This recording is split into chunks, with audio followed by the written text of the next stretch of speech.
Yeah, I'm Vicky Baker. I'm the Community Development Officer working on the Connected Communities Fund at OCBA. And I've got Lisa here with me today, who you might know from Communities First, giving a little wave. And then I've also got, Laura's introduced herself on the chat. So Laura, CEO at OCBA, is with us as well. So yeah, it's really great to see so many of you here. So we're likely to fund 63 projects through Connected Communities Fund this year. So we understand that all groups are different and kind of different sizes, and in terms of kind of the volunteers and the or staff capacity that they've got, that meant that some people couldn't attend in person today. So it's great to be able to share this recording afterwards. So today's session, we just really wanted to focus on the monitoring and evaluation requirements for the Connected Communities Fund, but specifically the wellbeing element. So I'll just start to share my screen with a presentation that we've got.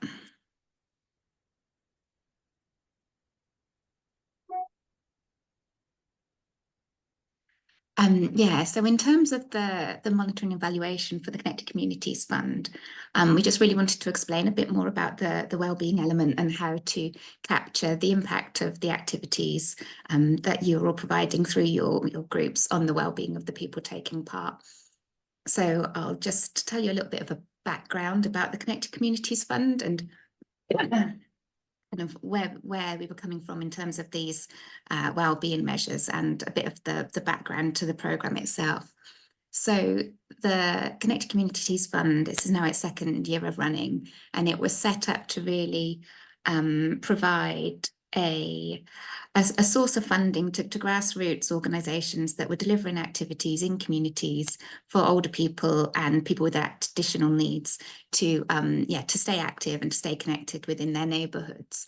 So through the funding that was created from the adult social care budget from Oxfordshire County Council, we were looking to fund small groups, grassroots organisations, and with the monitoring evaluation, we were therefore looking at kind of understanding if we were reaching the people that we wanted to reach through the fund, but also kind of that the activities that were being funded were having the intended impact on the people who were taking part.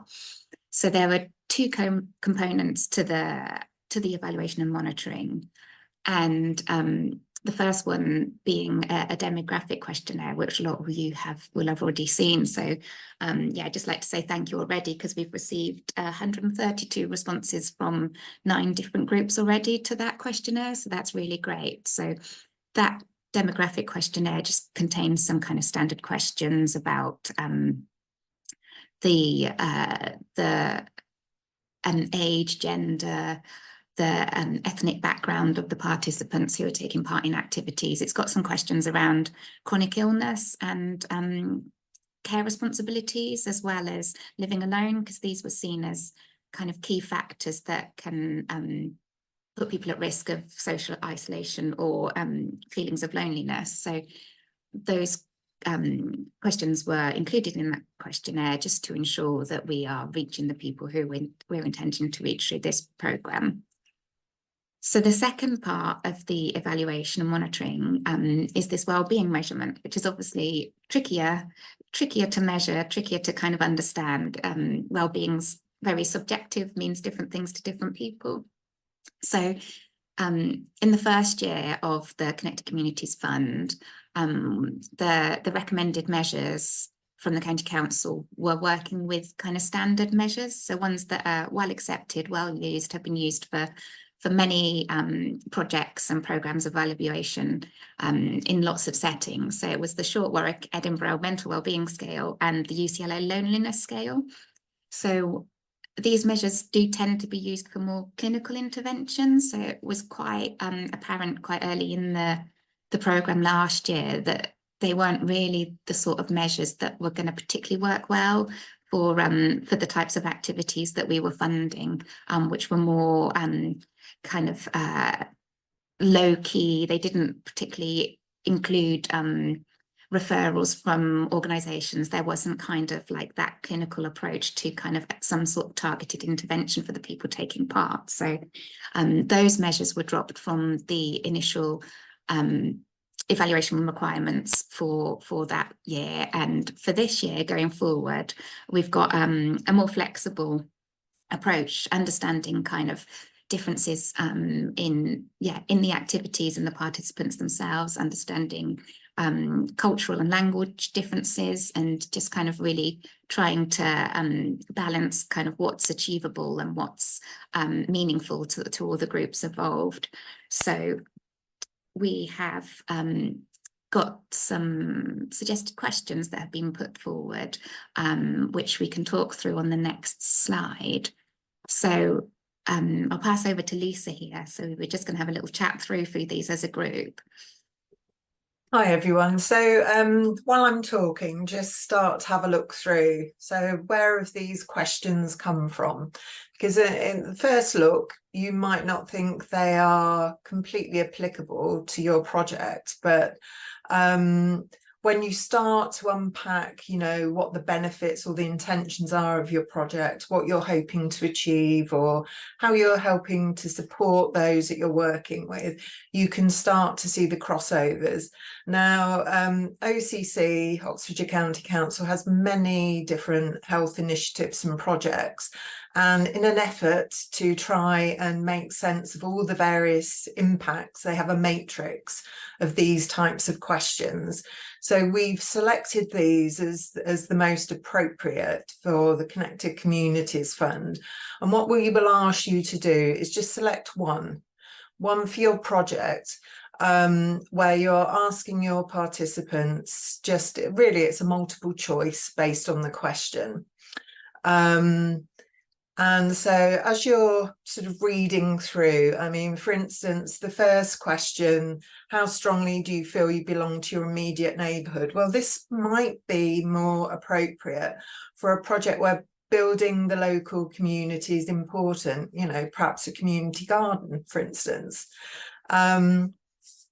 Looking at the next two, how often do you feel that you lack companionship, or thinking about how much social contact you've had with people you like, which of the following statements best describes your social situation?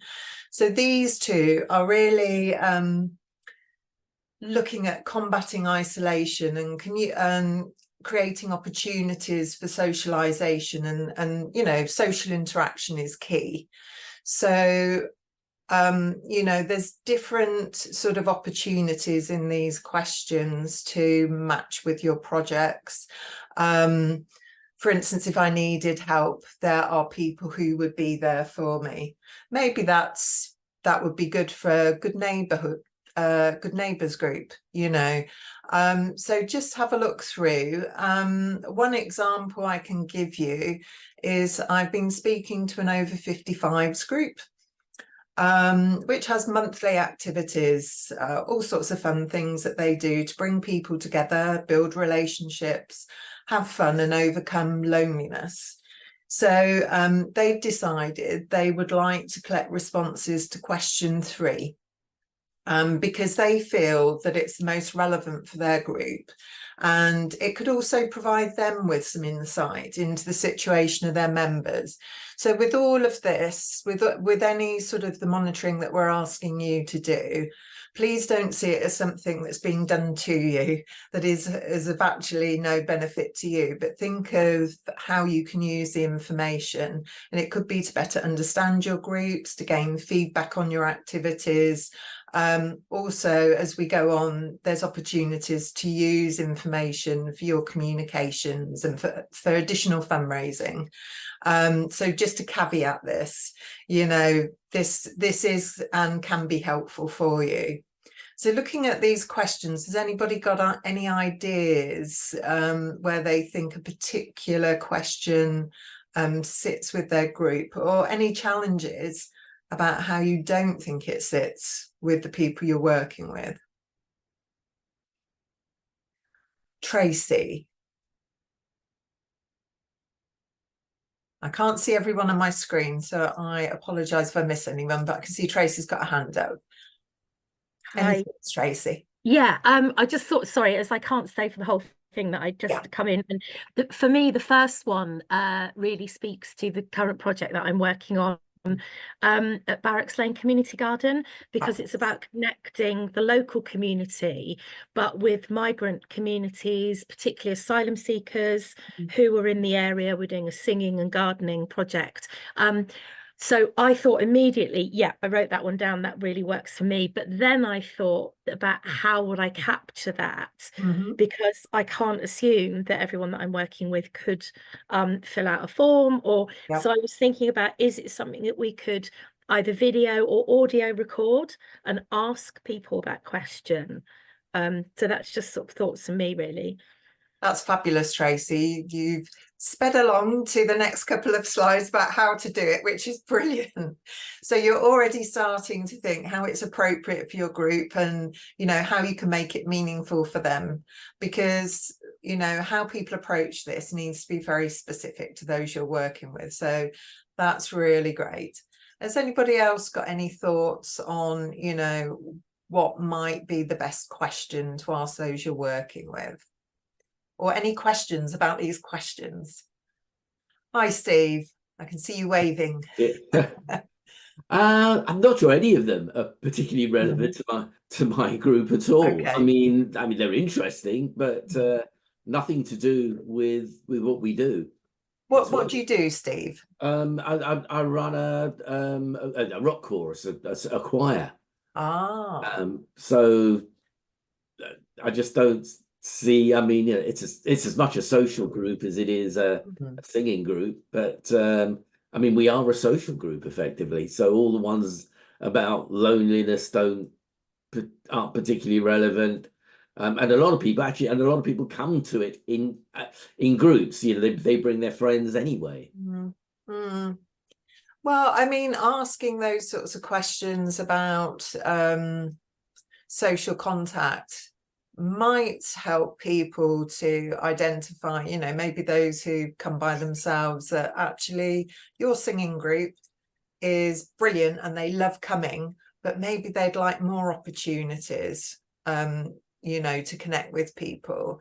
I mean, I'm just making a big assumption here. So, for instance, maybe it might lead to a conversation where you say, well, love doing the singing. How about, can we meet down the pub, every couple of months or something, just to have a bit more of a social space? I don't know. I mean, for some groups, it's going to be a harder match than others. But, it's in an effort to try and bring all the impacts from so many different types of projects together. So, yeah. And what do you want? You want an answer from everybody. So I just put a question out. I'll ask everybody to answer it. And yeah. So we don't need to know who it's from. Okay. There can be a very general way of collecting. If you think of it as like multiple choice question, you're asking the question, and we can look at how, different ways to actually collect that information. I mean, I don't know how amazing your singers are, but maybe if it's an answer to the first one, it's sing an A. If it's an answer to the second one, it's sing a C, if they've got perfect pitch. But that sort of thing, just sort of making it more in line with what you're actually doing in the group, and making it sort of fun, if that's appropriate. If you're working with a sensitive group, then maybe privacy, etc., is more important. So that just gives you sort of a snapshot, and we're just going to delve into a bit more the how-to. Has anybody else got any questions about these, of thinking it's appropriate, non-appropriate for their groups? I mean, obviously you can absorb and think about this, but it's just to get any immediate responses.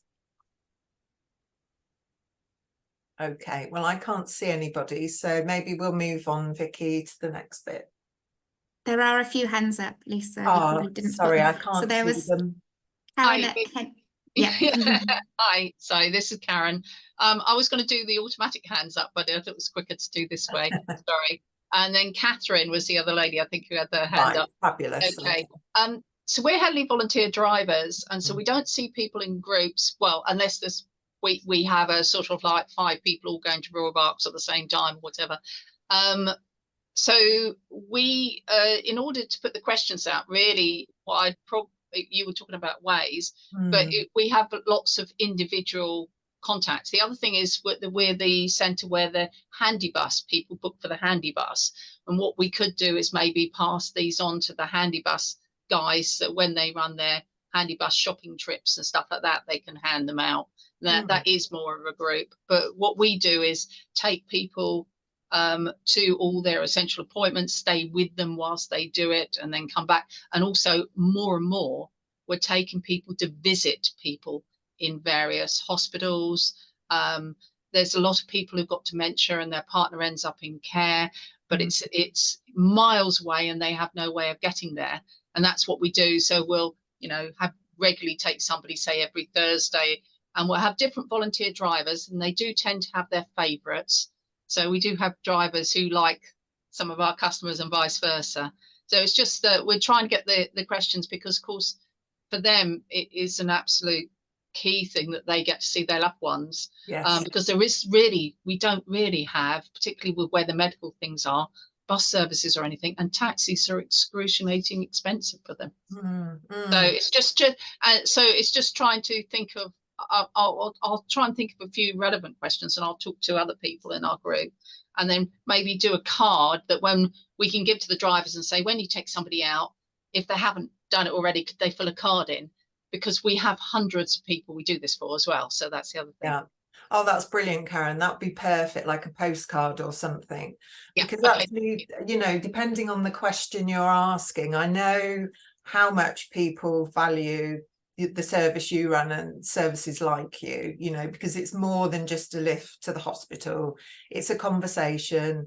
It's a point of social interaction and feeling supported, and for some people it's the only time they get to talk to someone. Yeah, so we get told that often. Yes, I mean, I know from personal experience, so thank you for the work you do, and for everybody else on this call. And maybe the postcard, if people feel okay to share, maybe it also starts a conversation with the driver. They can fill in, there may be, it just could be a conversation starter, because I know that your drivers will be fabulous in just sort of providing that additional sort of social interaction to everyone you support. Yeah. So thank you, Karen. That's really great. And I think you said Catherine. Yeah, we are a drop-in mental health and wellbeing cafe in Bicester, and all the questions are appropriate to us. My question is that we are partly meeting some of the needs. So would it be a good idea to do a before and after to capture, because we've been running now for 2 years. So it is that, do we do before you came, after you came, or do we just snapshot where they are now, really? I don't know what your thoughts were there. As far as I understand, we're just asking sort of for a snapshot. But okay. But if you feel it's something that could be useful for you to sort of show, a change, although then you'd have to know who answered each question, wouldn't you? And you could do it as a baseline and then connect, or, we'll talk about other monitoring in a minute, and maybe you want to do almost like a discussion session in the beginning of the support you're asking, and then at the end, and then you're getting a sense of the impacts over time that you're providing. So I think also, think about how it's useful to you, but for ourselves, just an initial snapshot of how people are feeling about things. Really, it's not telling you it's the broader impacts and broader needs rather than about your project, but we'll come on to the actual project. If you can use it to help towards what you're doing, then please do. So to make it relevant, I can see there's also another comment as if it's disappeared. Oh, sorry, I did see one from, I think it was Maria, and I can't see it now. Can anyone else see a comment in the chat box? Ah, right, okay. Okay, I think that's everyone. Do tell me, Vicky, if not. We're really... And Andrew from Middle Barton Bowls Club has his hand up. Oh, right, sorry, Andrew. Hello, it's not really about the Bowls Club. It's we in Middle Barton, we also have a volunteer driver scheme, and we have our community bus that does run services. Could I do both? Could I provide this to them so that we got some from our passengers and they could answer the questions, so we get some feedback on how they're doing and things like that? Would that be appropriate? For us, it's what's been funded. Okay. But if it's useful for you, or there might be other questions when we come on that, you know, and we're very happy to help you with that. Even if it's a project that's not funded by us, if there's something you want to find out about another service that you're running, Yeah. you know, there might be, you could use these questions, or you could look at another way to capture that data. But I think, you know, the idea that yeah. Karen had with the postcard actually is a really great way of getting some feedback when you're doing volunteer driving. Yeah, because we do, the bus goes anywhere from Middle Barton through to Kidlington, and now they're looking at taking it to Banbury as well. Oh, So brilliant. we do several communities. Mm. And all the drivers are volunteers, but hey ho. Of course, because thank you. Volunteers are the backbone of our communities. Okay, Vicky, is that everyone? I'm just scrolling up and down. As far as I can see, yeah. Okay, brilliant. Yeah, if anybody wants to shout, then that means that we won't miss them. But I think we're good. So yeah, really, we just wanted to emphasize that, yeah, we want you to feel like you can pick something that's appropriate and proportionate for the activities that you're running, and that the results are meaningful to you. So like, as Lisa's kind of explained, like we want you to feel like this information is valuable and something that you could, for example, like Andrew, you've just described, you could use for other things that you're involved in too, and you could use it in different ways. So we wouldn't want you to think that this information is kind of just being captured to be stored and locked away in some spreadsheet somewhere without kind of any value being attached to it. So this has kind of already been touched upon from the very first question that we had, actually, about asking the right questions, but also asking those questions in the right ways, and kind of different methods that you could use to get a response. So once you picked your question, how can people answer those questions like easily within your sessions or your activities? So in terms of some examples, and we can talk through these as well. It could be something as simple as, if it was a question that you didn't think there was particular sensitivity kind of around people's answers, you could put something on a flip chart, and then you could ask people to jot something down. Obviously, that also requires your activity to be kind of in a space where you've got access to those materials and resources, and somewhere where you're not outdoors and it's going to get blown off, or in a community garden where it's going to end up in the mud. So it's something that's kind of relevant to your context as well. So the other idea that we've talked about, and that I know other groups have used for their like evaluation of activities that they're providing, is a very simple, either a jar or some sort of container with buttons or beads, or I think it was the example that we heard recently was at the end of a tree planting day, it was walnuts into a jar, and then at the end of that they counted them all up, but then people took away the nuts to grow new trees from. So that was a nice kind of example. But we really want you to find something that you feel that you feel works for your group. So I don't know if Lisa, you wanted to say anything else. You're on mute, Lisa. The example that I gave in the beginning of the sort of over 55s club, and because they're looking at the level of contact and companionship and social interaction. They felt that it was a little bit sensitive. So what they're planning to do is have a flip chart at the entrance of the club with the question on. They'll have little slips of paper where, a bit like an election ballot, people can tick and put the answer in a bucket, and they can do that on the way in or on the way out. So it's actually, you know, really low in terms of effort, and people can just do it when they feel that they want to, or at the tea break or something. But yes, as you know, people have already been saying, you know, trying to make it appropriate for what you're doing. And I don't know, as you've been thinking through this, if anybody has had any other ideas of ways to do it that's more specific to the question that you might ask, or those that you're working with.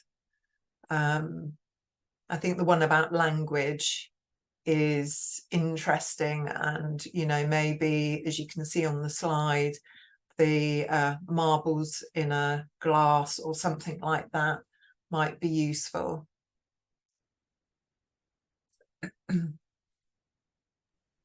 So I've also seen examples where it's like something as simple as like smiley faces. So a smiley face, kind of straight mouth, and then a sad face on a jar. So if that was appropriate to the groups that you're working with, or a hands up exercise. So just ask the question, hands up in a room, count the numbers of people. So yeah, different ways to capture those responses. And yeah, I know that somebody also asked about recording. So yeah, if you wanted to produce any videos, or I know that some of the groups are quite well, they're performance groups, so if you wanted to express something that way too in response to the questions, then yeah, you would be more than welcome. Great. Well, we're looking forward to your creativity and seeing different ways that you can capture answers to one question. So do have a think through those. If you've got any challenges or concerns, do get in contact with Vicky or myself, and, you know, we can help think through this for you, because we're hoping this is going to be something that's not too arduous to do, this part of the process. So, you know, try and think to make it easy, appropriate, and maybe fun, depending on your context.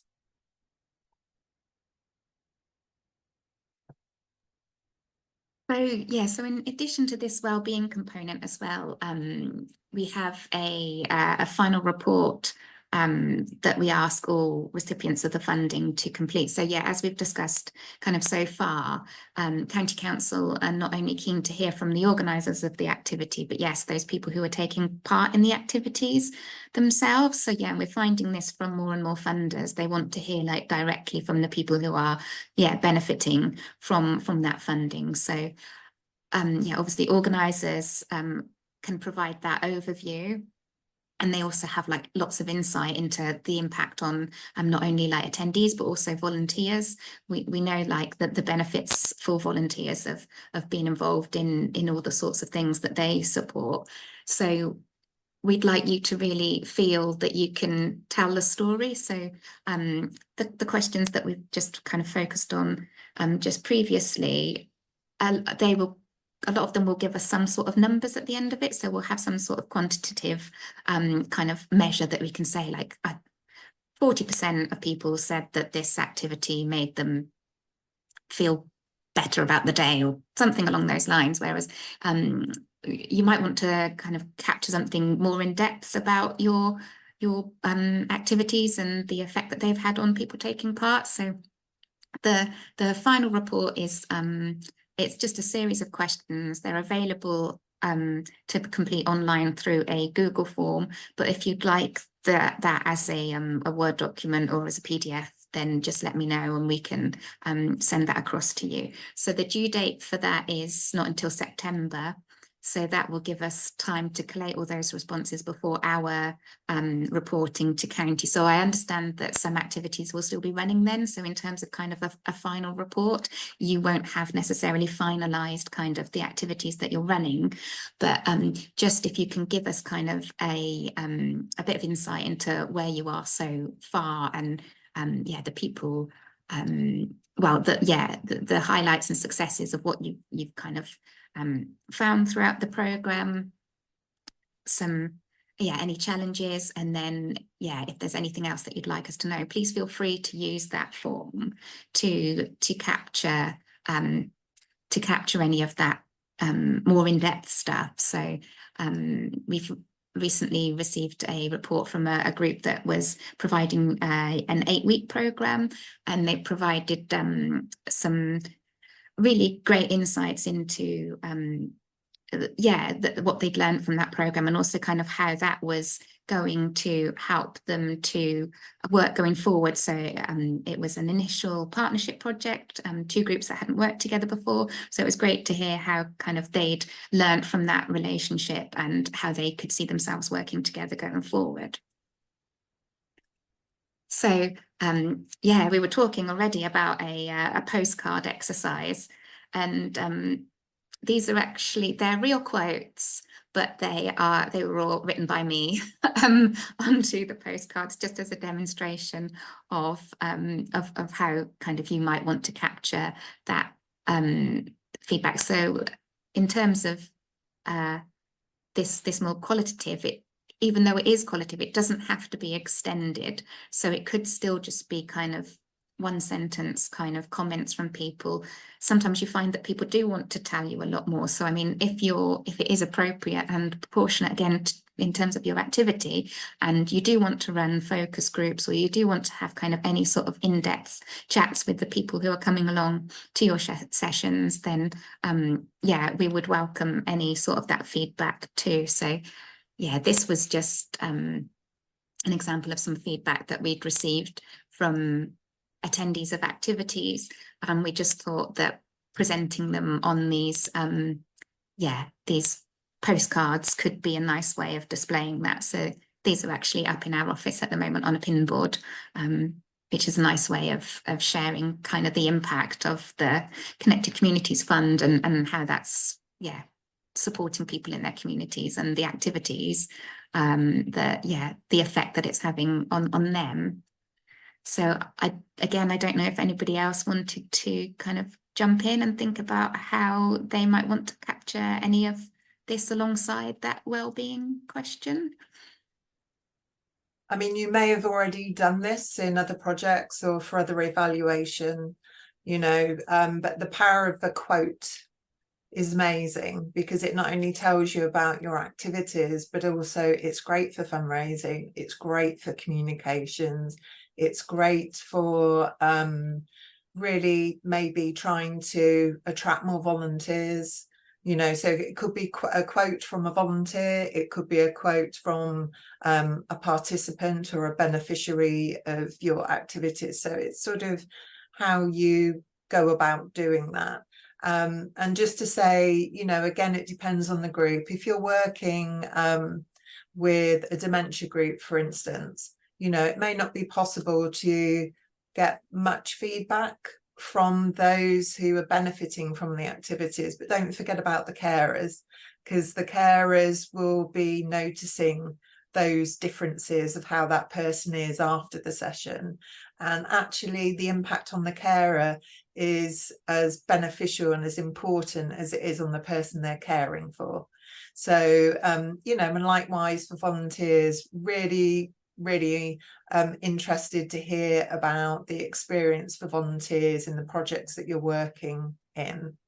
So I just wondered if anybody has done focus groups or done videos or done anything similar as ways of collecting the benefits of what they're doing in the past.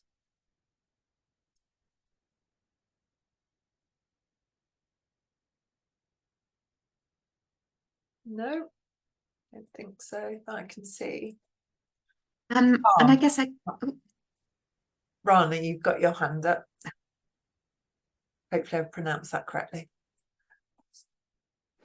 Yes, yeah. Can you hear me? Yes, yeah. Yes. Hi, I'm Rana from Iraqi Women Art and Work Project.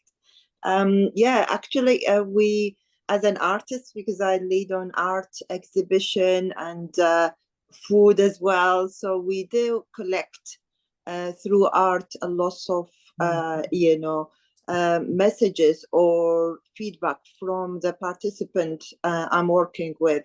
So either through art like 3D or 2Ds, or also through doing like social interaction meeting, and over the food we talk about well-being, the feedback what we gain through our activity, helping us mentally as well. So it's all so I have a kind of different way of collecting feedback and well-being. So it's also it depends on the participant themselves, what they want to tell us and how they want to tell us as well. I do emphasize as well, other colleagues here spoke about filming or speaking like a short audio, or with the video or without, telling us the feedback. So this is really good idea as well. Also because the group I'm working, sometimes the barrier is the language, so it can be another way expressing their feeling and give us the feedback through other like through art, as I said, through talking in their language and we translate or something. So it will be it's a challenging, but this is how is my group functional actually. Yeah. That sounds amazing, Rana. I'd love to come along to one of your sessions because I love the idea of using art as a way to express, especially when we're talking about health and well-being, because sometimes art and creative means overcomes the barriers in our head. It's just sort of how we're feeling. And also I love that you're saying in an informal way as you're eating, you know, it doesn't have to be, right, we're going to have a focus group. It could be, let's have a, you know, we're just going to have a chat about how things are and, you know, what the benefits are as we're having our cup of tea at our tea break. You know, it really doesn't have to be a formal thing, as long as you can find a way to sort of, you know, capture it in a way that's appropriate and a way that those who are taking part are happy with, you know. And I think you can have some fun with it, you know. And so that sounds amazing, Rana. Thank you for that input. Thank you very much. Just to say, please do come to any event we're doing. And I just put on now in the allow me, I just put it without asking a permission, but invitation for everyone here to come to the event I'm doing for International Women's Day on the 5th of March. It's in the Source near OCVA. So everyone welcome to attend, and you will see in your eyes how the feedback will be there actually. Yeah, so please do come.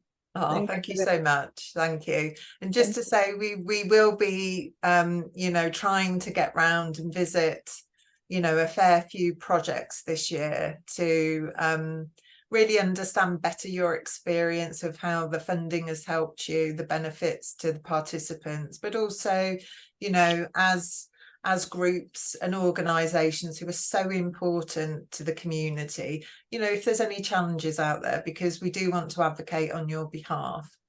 And we, again, if you're sort of struggling to think through how you might capture some impact, do talk to us. You know, we're very happy to have a chat and sort of think with you what might be best to do with your particular group.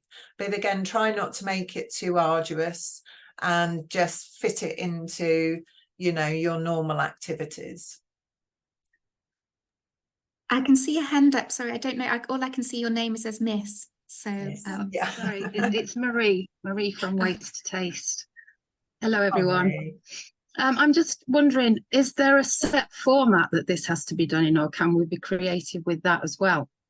Just because, so what we're doing at Waste to Taste is we're doing lots of different activities. So we do some seated exercise class, we do community meals, we do bingo, various things. And so what I've been doing since the beginning is taking photographs and capturing messages from people. Yeah. So my thinking was then that when I come to evaluate it, I'll just put all those into one document.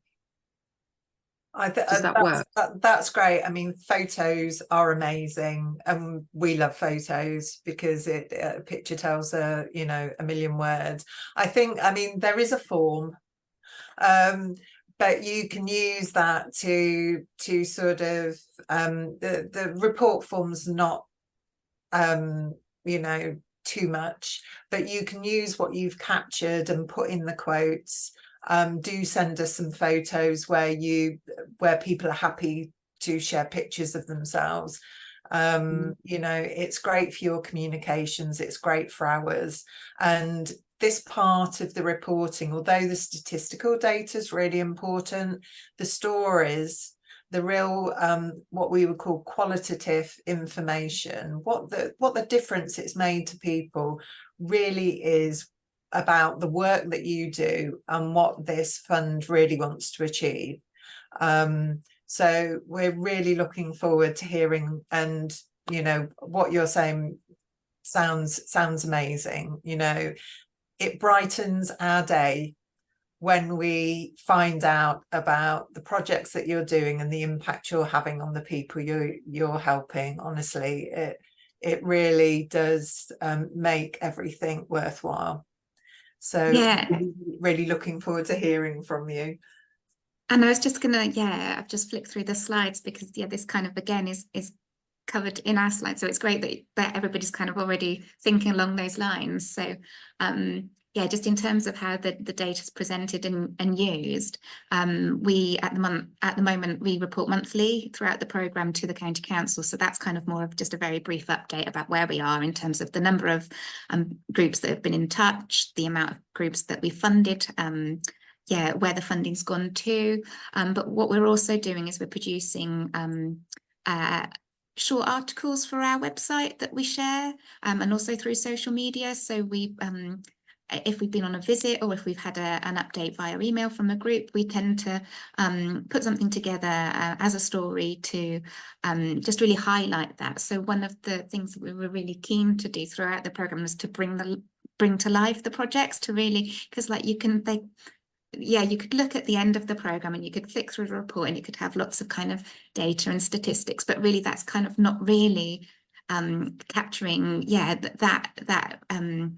the huge impact that we know that these community activities and these kind of real grassroots groups have on the people who are taking part. So not only do we use this information that you share with us to form that report and the reports that go along the way, also that is being used to inform decision making going forward. So we're in discussions at the moment about whether this programme will continue. So it's just the second year at the moment, but we're learning from it in terms of other work that we're doing at OCBA and at CFO. And also, as we've said throughout, we want this to be meaningful for you. So we want you to be able to use it. So when you're kind of making a case for funding from other sources, or just where you're trying to kind of get volunteers involved, you can use this information to really kind of explain about what it is that you're up to and the impact that it's having for your neighbourhoods.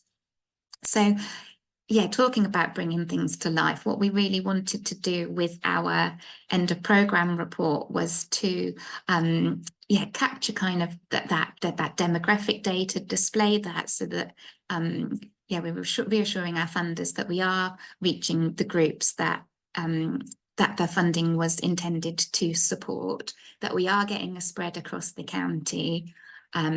But also we really wanted to bring to life those groups. So what we did in that report was we had the first section was a few pages kind of giving a general overview, kind of picking out the key themes that kind of were brought through from all the hugely diverse projects. But then also we wanted to really bring to life individual projects. So we created like a standard template where we would include the name of the group, their logo if they had one, like a photo of what they were up to, a couple of bullet points about the funding that they received and what it was for. And then the rest of the page was dedicated to kind of quotes, either from participants or from the organisers of that activities, just to really yeah, like I said, kind of really give the context and that kind of what that means for those people who take part. So we'd really like to continue that going forward. We'd like to develop this kind of format to display yeah, as many of these groups as possible. And then also just to say that we do understand that your projects don't fit in with necessarily with the timelines for the reporting of this program. So where we've received information from groups kind of after we've submitted the report to the county council, we've still kind of brought that together into this sort of format so that we can share that yeah, with the county, with our audiences more broadly through our website or through social media, just to kind of raise awareness and raise the profile of the work that we know that's going on in communities, which, yeah, as we keep saying, we know has such a huge impact on people's well-being. So that was all from us in terms of yeah, what the information that we wanted to get across today. So if there were any general questions or anything that anybody would like any more information on, then yeah, please. Yeah. So I can see Steve's got his hand up. When do you want this and where do you want it sent to? So you can email it to me. I'm vicky.baker@ocva.org.uk. I'll send some notes out after this session. I'll send out the recording and the transcript, and I'll send everything else. There was also a document which was called a welcome document that was sent out at the start when groups first received their grant agreement forms, and that gave a bit of information about yeah, all this stuff as well. So yeah, we really, like, as Lisa's kind of keeps reaffirming throughout, we don't want you to feel like this is just an extra task on top of what you're already doing to support your communities. We understand that so many people are volunteers, and we understand that the pressure on volunteers yeah, across the county. So we don't want this to feel like it's just another task. So please, if we can help you and if we can support you, then we are here to do that. In terms of the program, it's called this Grants Plus approach. So rather than just kind of a traditional grants process of an application, the money going out and then asking for feedback at the end, we're here throughout that process to help you with any other support that you might want from our organisations as well. So I'm working specifically on the Connected Communities Fund, but we've got our volunteer development officer who runs a fantastic volunteer coordinators forum, which might be of interest to some people. We've got our community development officer who gives more general support to groups. And yeah, Lisa could tell you more about all the fantastic work they're doing over at Communities First Oxfordshire as well. So please feel that we're here to support you more widely than kind of just the specifics of the Connected Communities Fund as well. And please don't suffer in silence. After managing grant funds for quite some time, quite often we find out about the challenges at the final report. You know, we do understand there are multiple challenges on your time, your resource and everything. Please use us. That's what we're here for. And don't wait to tell us until the end, you know, for as much as we can do for you throughout the programme. And even if it's a different project you're working on that we haven't funded, we are happy to help. And we just want to say a massive thank you to all of you and to all of those who watch this recording, because really we do understand the challenges, but also how much amazing work you do in your communities, and most of you are volunteers. So thank you, thank you, thank you. I can see that Laura wants to say something. Oh no, I was just doing a clapping. That's happened before. We see that hand icon. It needs to be more distinct, that clap, compared to a hand up. Thank you very much. It was really good, very informative actually, and helping as well. It's recorded, so we can listen to it again. Yeah, and I emphasize again, please do come to our event and enjoy and meet us in person as well.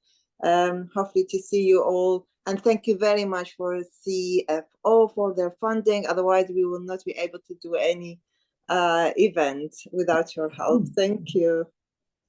Thanks, And Rob. also OCBA, definitely. Yeah, our neighbor.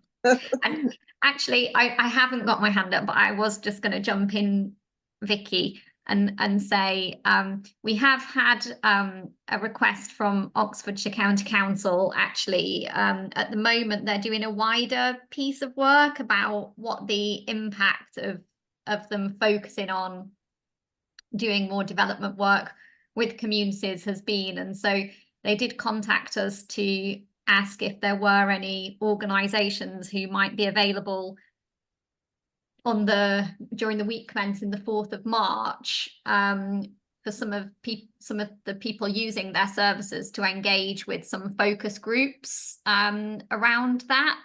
So we have got back to them and said that's a really tight time schedule. But we did think that people that are engaged with the Connected Communities Fund would be like a really good cohort of organisations to do that. So Vicky can send out to the whole group a communication about that. I think that's just, I guess, feeding on the point that Vicky made, that I know sometimes this is small amounts of funding in the wider context of what you're all doing, but I guess what we're all trying to collectively do is make that case to big statutory organisations about what the community and voluntary sector is out there day in, day out doing, and how we can maybe have those conversations with big organisations like, you know, the Health Service, the County Council, to get as much of that information in front of them as possible and bring forward those opportunities. So it's not just about, you know, getting a few £1,000s here and there, even though the money is important, but also how can we collectively work together to help them to understand and see more of the activity that's actually taking place in communities, so that hopefully leads on to further funding opportunities, partnerships. So Vicky will send something round about that opportunity for some engagement there as well. But thank you everybody for everything that you're doing. Yeah, thank you. It was, yeah, I was blown away to see so many faces today. So it's been really fantastic to have so many of you join the call. So I'll get that email out to you all about this opportunity from the county, but also I will put all the recording and the notes and everything together in an email, so that you have that to refer back to. And in the meanwhile, just I'm here. I do only work 2.5 days a week, but yeah, when I'm working, I will get back to you about anything that you need. Okay.